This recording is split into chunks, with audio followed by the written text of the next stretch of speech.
शानदार रिजल्ट और रिजल्ट में कुछ ऐसी बारीकियां हैं जो शेयर होल्डर्स को जानना ज़रूरी है और यही बारीकियों के बारे में बात करने के लिए हमारे साथ अदानी एनर्जी सॉल्यूशंस के एमडी अनिल सरदाना जी जुड़ रहे हैं। अनिल जी, बहुत बहुत शुक्रिया आपका आज हमसे बात करने के लिए। हमने देखा कि कंसोलिडेटेड बेसिस पे तो आपके नंबर्स काफ़ी ठीक दिख रहे हैं, अच्छे दिख रहे हैं, लेकिन आपका जो ट्रांसमिशन सेगमेंट का जो अर्निंग्स है, प्रॉफिट्स है, उसमें थोड़ी नरमी आई है। क्या वो समझा सकते हैं कि क्या ये वन ऑफ है और इसके पीछे के कारण क्या थे? शुक्रिया। हाँ, आपने ठीक देखा कि ट्रांसमिशन का जो स्टैंडअलोन बिजनेस है उसमें एक वन ऑफ 65 करोड़ का डिविडेंड टैक्स इस बार हमने पे किया, क्योंकि 245 करोड़ का डिविडेंड हमको मिला अपनी मुंबई वाली सब्सिडरी से। सो जो आंकड़े बनते हैं उसमें स्टैंड अलोन बेसिस पर टैक्स आउटगो जाता है, लेकिन जो सब्सिडी से जो डिविडेंड आता है वो एलिमिनेट हो जाता है। सो इसलिए ये एक वन ऑफ सप्रेशन है, but otherwise stand alone business उसी तरह से अच्छे तरीके से परफॉर्म किया जैसे बाकी सेगमेंट्स में किया है। एंड ओवरऑल बेसिस पे आपने ठीक कहा कि जो पैट नंबर है वो उसका 8% से इजाफा हुआ है compare to previous years Q1। ये बात और भी दिखाई दे रही है कि आपको सारे अप्रूवल्स मिल गए हैं और ऑफिशियली अब कंपनी का नाम अदानी एनर्जी सॉल्यूशंस हो जाएगा। लेकिन शेयर होल्डर्स के लिए अगर आप एक बार ये बताएं हमें कि ये नाम बदलाव जो किया है और नेम चेंज के पीछे की थिंकिंग क्या है मैनेजमेंट की, और यही नाम क्यों चुना गया? क्या ये नाम एनर्जी सॉल्यूशंस कुछ आगे आने वाली स्ट्रैटेजी का एक रिफ्लेक्शन है या कोई एक डायरेक्शन दे रहा है? उसके पीछे की सोचिंग थिंकिंग क्या है? आपने बिल्कुल ठीक कहा, क्योंकि 2015 में जब अडानी ट्रांसमिशन बनी तब सिर्फ ट्रांसमिशन बिजनेस ही उसका एकमात्र बिजनेस था, और उस क्षेत्र में कंपनी ने इतना ग्रो किया कि आज की डेट में ट्रांसमिशन बिजनेस में ये हिंदुस्तान की सबसे बड़ी कंपनी है प्राइवेट सेक्टर की। उसके साथ साथ 2018 में अगस्त में हमने मुंबई डिस्ट्रीब्यूशन को एक्वायर किया और बाद में फिर हमने 2020 में मुंद्रा के डिस्ट्रीब्यूशन को भी एक्वायर किया। उसके बाद में जब स्मार्ट मीटरिंग का बिजनेस गवर्नमेंट ऑफ इंडिया के तरफ से प्राइवेट सेक्टर के लिए आया तो उसमें हमने अपने आप को एक बड़ा रोल लेने के लिए कमिट किया।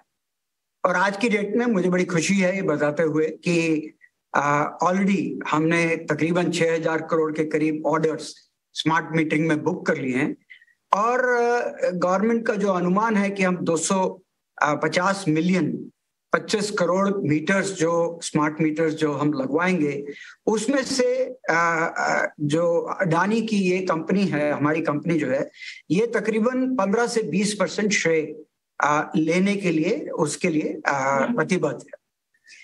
अब आई बात कि नाम क्यों बदला गया, क्योंकि जब हम ट्रांसमिशन बिजनेस से आगे बढ़ गए और हमने तरह तरह के energy solutions, retail solutions, customer को बेनिफिशियरीज को कॉम्पिटिटिव टैरिफ मुहैया कराने के लिए जब सॉल्यूशंस प्रोवाइड करने शुरू किए तो तब हमने ये देखा कि नाम ये रिफ्लेक्ट नहीं करता है कि हमारा अब जो बिजनेस का श्रेय जो हम जिस एरिया में कर रहे हैं वो बढ़ चुका है।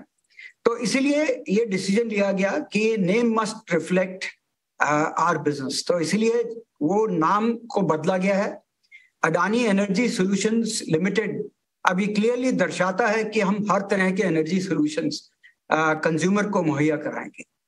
और सबसे ज्यादा इंपॉर्टेंट है कि आज की डेट में बहुत सारे नए पैराडाइम्स हमारे सामने आ रहे हैं जो गवर्नमेंट की मैन्युफैक्चरिंग एम्फेसिस है, उसके तहत बहुत नए डेटा सेंटर्स, बहुत सारे नए सेमीकंडक्टर प्लांट्स, बहुत सारे नए मैन्युफैक्चरिंग फैसिलिटीज जो आएंगी, उसमें सब लोग ग्रीन पावर की तरफ सॉल्यूशंस ढूंढेंगे। और हमने ऑलरेडी आपको ये जानते ही हैं कि अडानी डेटा सेंटर में एक लार्ज प्लेयर है और हमने अपने डेटा सेंटर्स में 100% ग्रीन पावर मुहैया कराने के लिए कमिटमेंट दिया है। तो हम सेम और सिमिलर सॉल्यूशंस हर तरह के कस्टमर को प्रोवाइड करेंगे। और सबसे इंटरेस्टिंग बात यह है कि इस तरह का हमारा कमिटमेंट रहेगा कस्टमर को कि हम जो ग्रिड टैरिफ है उससे कम में उनको सोल्यूशन देंगे, और ये कमिटमेंट लेंगे कि हम 24/7 की गारंटी आपके लिए लेंगे, और कल की डेट में अगर आपका डीजे सेट को चलाना पड़ेगा तो हम अपनी कॉस्ट से आपका डीजे सेट भी चलाएंगे। ये तो बहुत शानदार एनर्जी सोल्यूशन का बहुत बड़ा इंपॉर्टेंट पात्र है जी। हर तरह के सॉल्यूशंस कस्टमर को प्रोवाइड किए जाएंगे। ये तो आपने कस्टमर्स के लिए और कंज्यूमर्स के लिए बहुत ही शानदार वादा किया है। मज़ा आ गया ये सुन के कि इतना आप एकदम ग्रैन्युअल तरीके से आप एकदम लास्ट माइल के बारे में भी सोच रहे हैं। सदानंद जी, ये बताइए कि ट्रांसमिशन टेंडरिंग पाइपलाइन कैसी दिख रही है इस समय, और ये जो रिन्यूएबल ग्रोथ पे सरकार का फोकस है, बड़ी ग्रुप्स का फोकस है, आपकी कंपनी का भी बहुत बड़ा फोकस है, इससे कितनी बड़ी अपॉर्चुनिटी बन के आ रही है?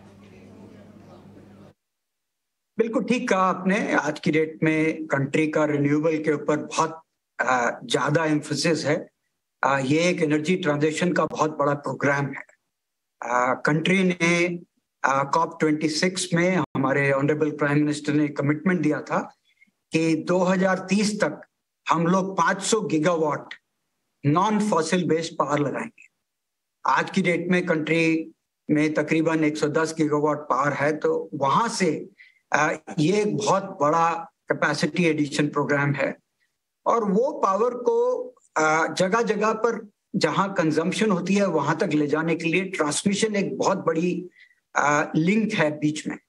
और इसीलिए एक रिक्वायरमेंट जो आपके सामने उभर के आएगी अगले कुछ वर्षों में, वो बहुत मैसिव स्केल पर होने वाली है। इसीलिए अडानी ट्रांसमिशन, जो आज प्राइवेट सेक्टर की सबसे लार्जेस्ट ट्रांसमिशन कंपनी है, उसके लिए एक बहुत बढ़िया अपॉर्चुनिटी है।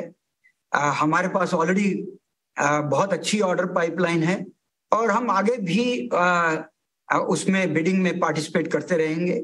अभी तक हम लोगों ने तकरीबन 25% शेयर बिडिंग में हमेशा पाया है। हम उस चीज को मेंटेन करेंगे, और उसके होते हुए ये कंपनी की ग्रोथ प्रोस्पेक्ट्स बहुत ही उम्दा हैं आने वाले दिनों में। मैं देख रहा हूँ कि आपकी कंपनी स्मार्ट मीटरिंग में काफ़ी अच्छी अपॉर्चुनिटीज़ ऑलरेडी पाना शुरू कर दिया और बड़ा स्केल अप करना चाहते हैं। मुझे ये भी बताइए कि ओवरऑल कैपेक्स कितना लाइंड अप है, या इवन ट्रांसमिशन में भी जो नई ज्योग्राफीज आप देख रहे हैं, थोड़ा इलेबोरेट करके अगर आप समझाएं हमारे व्यूअर्स और आपके शेयर होल्डर्स के लिए।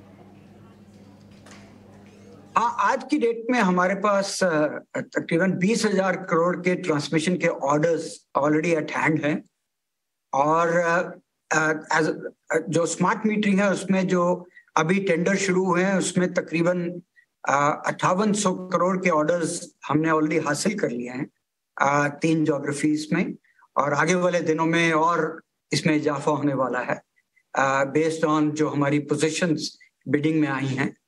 और इसके साथ साथ जो हम लोगों ने एनर्जी सॉल्यूशंस की बात की, जो हम कंज्यूमर्स को प्रोवाइड करेंगे और जो हम पैरेलल लाइसेंस के लिए परस्यू करेंगे, वो भी एक एडिशनल कैपेक्स का स्रोत बनेगा।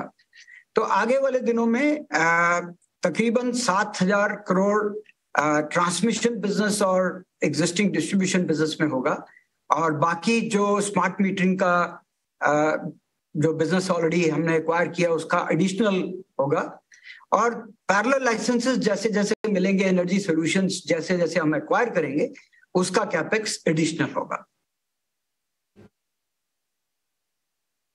मिस्टर सदानंद, बहुत बहुत शुक्रिया आज हमसे बात करने के लिए, अपने क्वार्टर के बारे में और एक ओवरऑल रोड मैप भी शेयर करने के लिए, किस तरह की अपॉर्चुनिटीज़ कंपनी अपने रेडार पे रखी है। बहुत बहुत शुक्रिया आज हमसे बात करने के लिए।